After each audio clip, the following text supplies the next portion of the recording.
Parents of tweens, if you're familiar with far-off drop-offs... Dad, stop, right here. Or get DMs about what's for dinner, you may be experiencing tween milestones. For your son or daughter, these can start at age 9. HPV vaccination, a type of cancer prevention against certain HPV-related cancers, can start then too. For most, HPV clears on its own. But for those who don't clear the virus, it can cause certain cancers later in life. Embrace this phase. Help protect them in the next. Ask their doctor today about HPV vaccination. Brought to you by Merck. This episode is brought to you by LifeLock. Between two-factor authentication, strong passwords, and a VPN, you try to be in control of how your info is protected.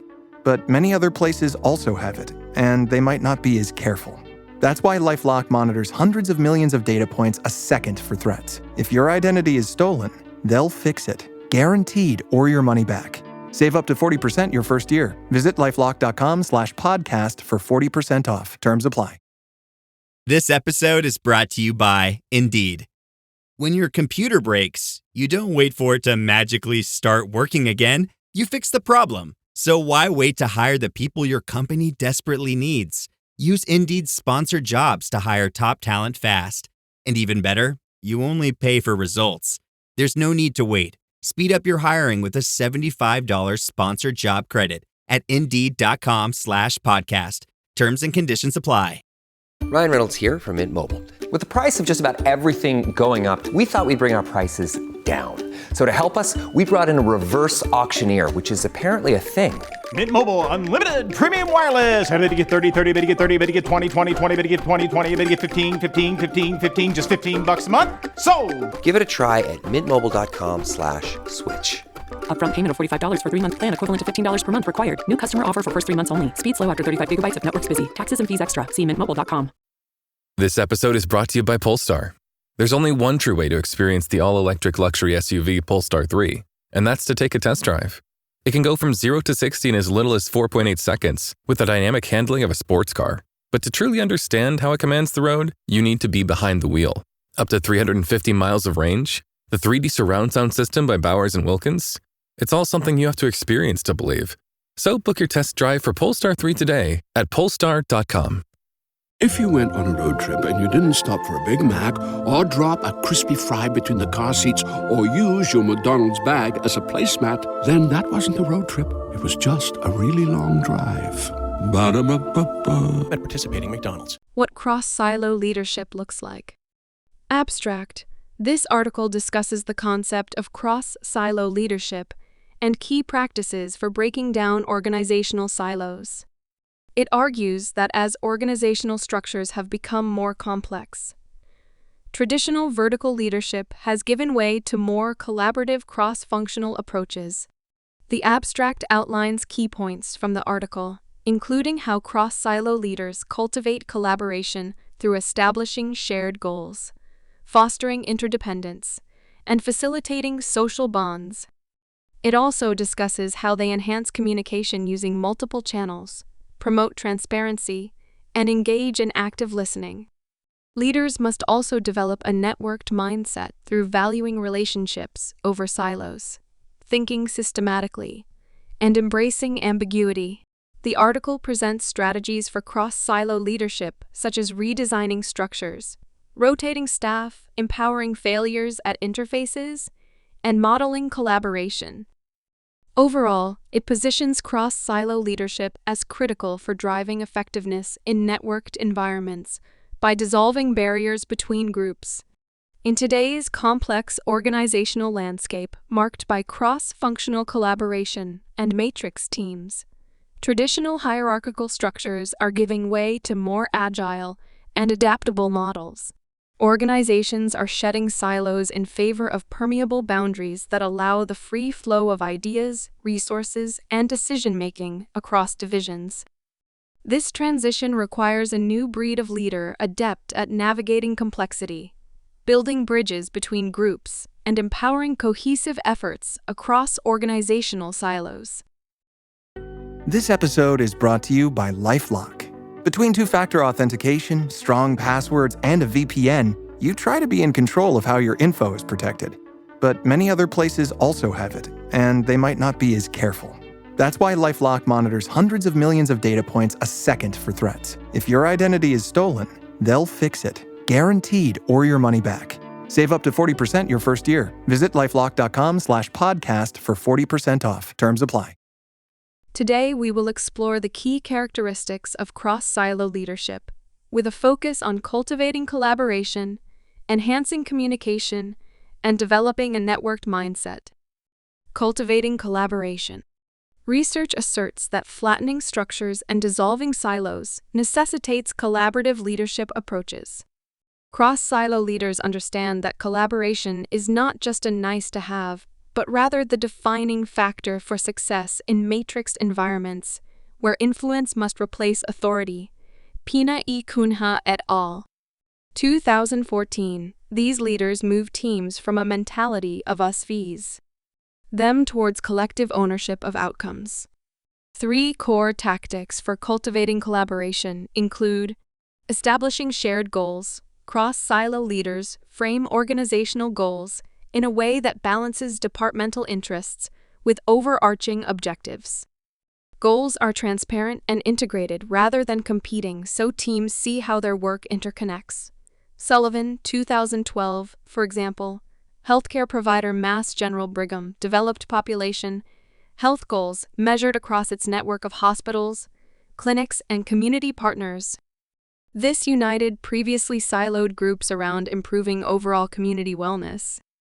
Fostering interdependence, rather than allowing silos to work independently, cross-silo leaders foster genuine interdependence by designing initiatives requiring cross-functional inputs and outcomes. Cook and Johnston, 2000, they help teams understand where core competencies lie across divisions to facilitate resource sharing, joint problem-solving, and integrated planning. For instance, a government agency implemented quarterly collaboration cafes where teams pitch partnership ideas to break down barriers. Facilitating social bonds, in addition to task-oriented collaboration, cross-silo leaders also cultivate social bonds critical to fostering cooperation. They encourage relationship building through team-building activities, regular informal interactions, and cultural exchanges. Mathieu et al.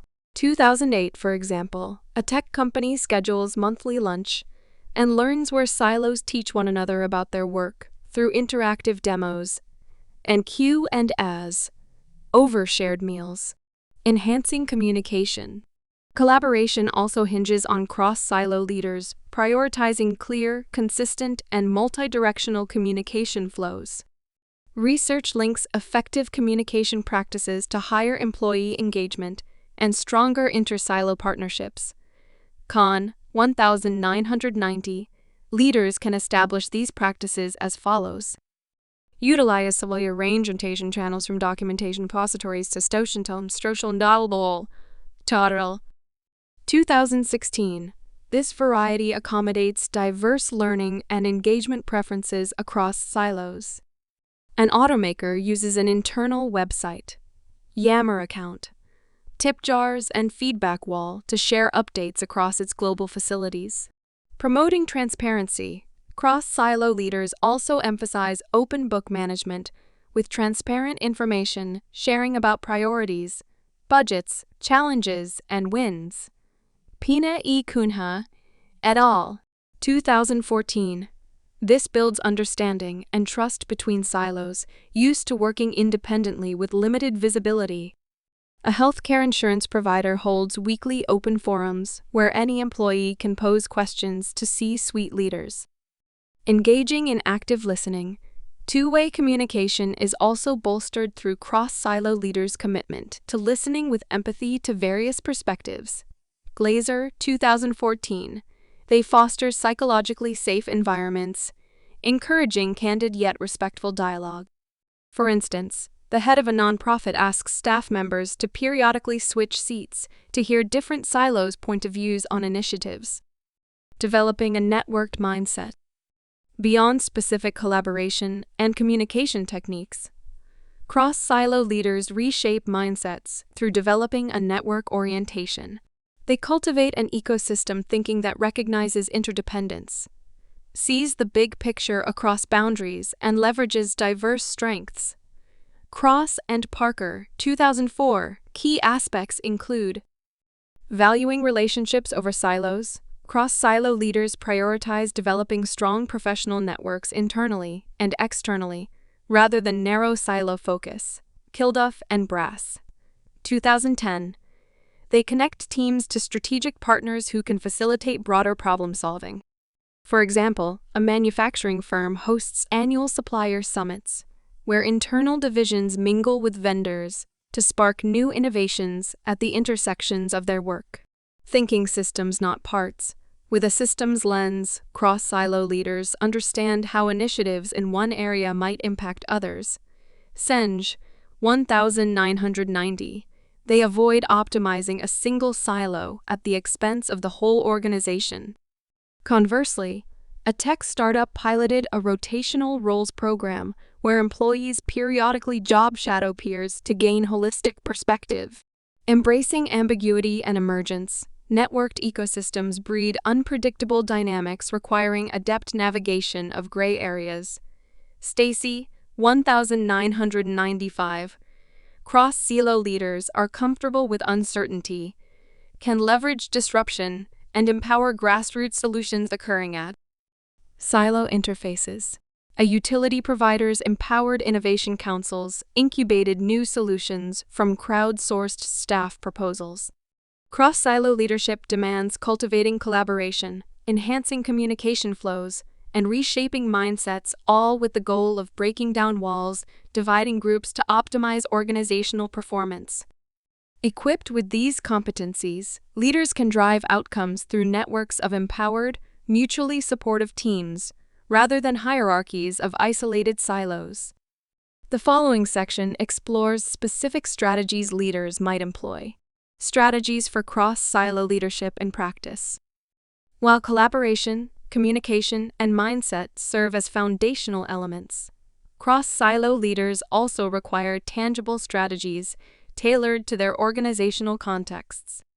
4 approaches with examples below highlight actions leaders can take: redesign structure and incentives. Implement matrix or team-based structures, blurring silo lines and making coordination essential for success. A tech firm transitioned from functional to geographic regions, structure, better leveraging local expertise. Tie compensation and career progress to cross-silo relationship building or integrated initiative execution. An energy company added a network factor to performance reviews, evaluating breadth and depth of professional connections. Foster hands-on experience. Rotate teams through temporary roles in other divisions for immersive understanding. A manufacturer instituted 6-month exchange programs pairing plants with different product focuses. Seed integrative skunkworks projects for cross-functional experimentation outside usual silos. A bank prototyped new fintech services through internal hackathons, bringing together branch staff and engineers. Destigmatize failure at interfaces. Encourage teams to pilot high-risk, high-reward partnership ideas, recognizing imperfect first attempts build more over time. A university designated a safe space lab, empowering cross-department experiments, even if all didn't succeed. Highlight learnings rather than faults from unsuccessful collaborations to maintain psychological safety for future endeavors. Lead by modeling collaboration. Actively engage, take ownership, and negotiate between silos to solve organizational dilemmas. The manufacturing COO mediated a production dispute through collaborative problem-solving. Showcase personal cross-silo network, how it contributes value, and make relationship building a leadership priority. A nonprofit director shared how local connections informed strategic planning. In their application, strategies will likely differ according to each company's culture, structure, and industry dynamics. However, the underlying actions of redesigning work, hands-on learning, embracing failures, and demonstrating collaborative behaviors themselves constitute a tangible blueprint cross-silo leaders can enact to achieve networked performance. The following conclusion provides final reflections. Conclusion: the trends of specialization, broadened scope, and flattening hierarchies signify that cross-silo leadership is increasingly pivotal for driving organizational effectiveness. However, dissolving boundaries between groups also introduces complexity that traditional command and control approaches fail to navigate. Leaders must cultivate true collaboration, enhance multi-directional communication flows, and develop a networked mindset to optimize outcomes through teams rather than isolated silos. While crossing boundaries introduces ambiguities, properly applied strategies from relationship building to experimental partnerships can help overcome silo barriers. Leaders play an influential role in demonstrating hands-on collaboration and fostering its norms, behaviors, and mindsets across their organizations. With matrixed teams becoming the prevailing work structure, developing cross-silo competencies emerges as a core leadership capability for the future. Overall, deconstructed silos demand reconstructed methods of empowering teams operating at the nexus of divisions. Leaders adept at navigating complexity through cross-functional networks will prove pivotal in optimizing organizational agility, creativity, and productivity in current business landscapes. Cross-silo leadership looks beyond hierarchical functions or roles to cultivate genuine collaboration as a path towards strategic advantage. Its greatest promise may lie not in any individual strategy, but rather in reshaping mindsets and culture toward permeable boundaries and shared responsibilities across an organization's boundaries.